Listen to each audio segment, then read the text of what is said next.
Olá, tudo bem? Vamos aprofundar um pouquinho mais? Vamos falar hoje de texto argumentativo.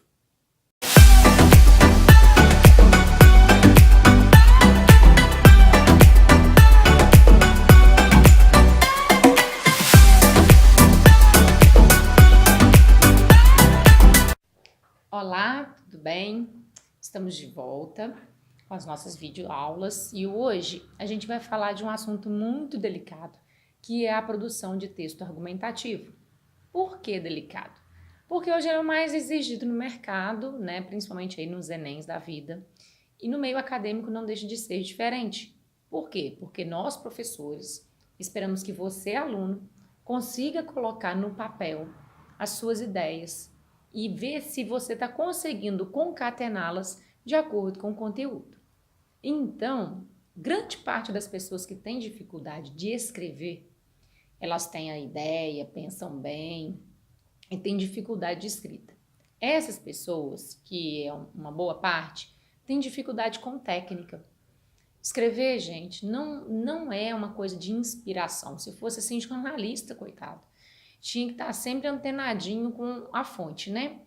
Jornalista escreve todos os dias. Então tem técnicas sim, nós vamos falar sobre essas técnicas, mas é importante, antes de mais nada, ter o que pôr no papel.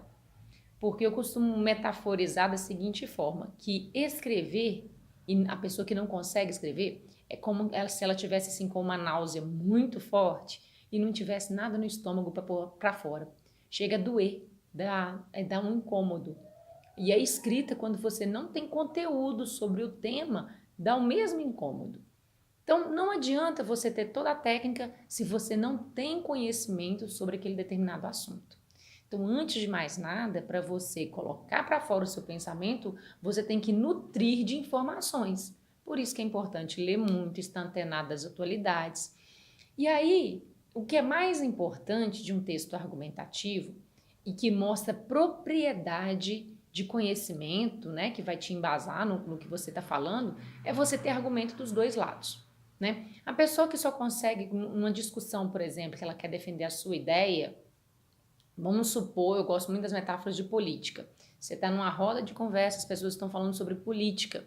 Se você só defende um partido, sem apresentar a positividade dos outros, que você reconhece que partido B, C, D e E tem esses pontos positivos, mas que você escolhe A por causa disso, você não consegue ter um poder de convencimento. Olha como que muda a diferença. Você fala assim, olha, eu estou optando a seguir e a votar no A, porque o B, apesar de ter isso de positivo, ele é assim, o C também, o D. Quanto maior for o seu poder de argumentação, melhor vai ser o seu texto. Então, eu não posso deixar de enfatizar que tem que ter leitura, tem que ter conhecimento de mundo, tem que ter vivência, porque aí, quanto mais você consegue variar, exemplo, para quem faz o Enem, a banca vê com bons olhos uma contextualização histórica.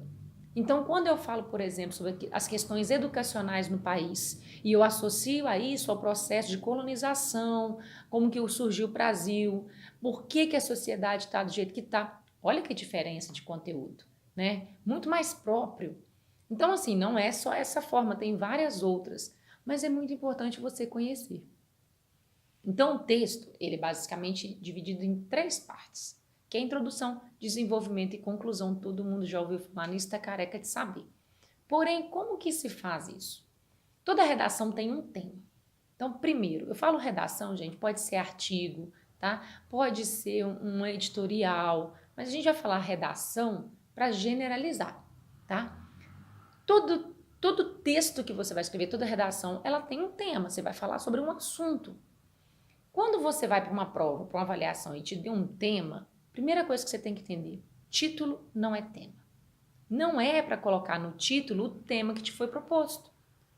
O título é um resumo do seu texto.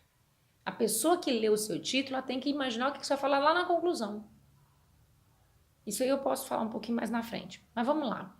Vamos supor que o tema da sua redação seja a questão da educação no Brasil. Vamos continuar nessa pauta aí, que é interessante. Porque você acredita, vamos supor que o tema, Você defende a ideia de que a educação no Brasil é elitista? Quando você vem no seu primeiro parágrafo, você retoma essa frase. Você, não necessariamente com as mesmas palavras, mas você pode dizer, exemplo, afirmar que a educação no Brasil é uma questão elitista é tirar o direito de todo cidadão, como consta na Constituição, de ter acesso ao ensino. Então você volta, refaz a frase.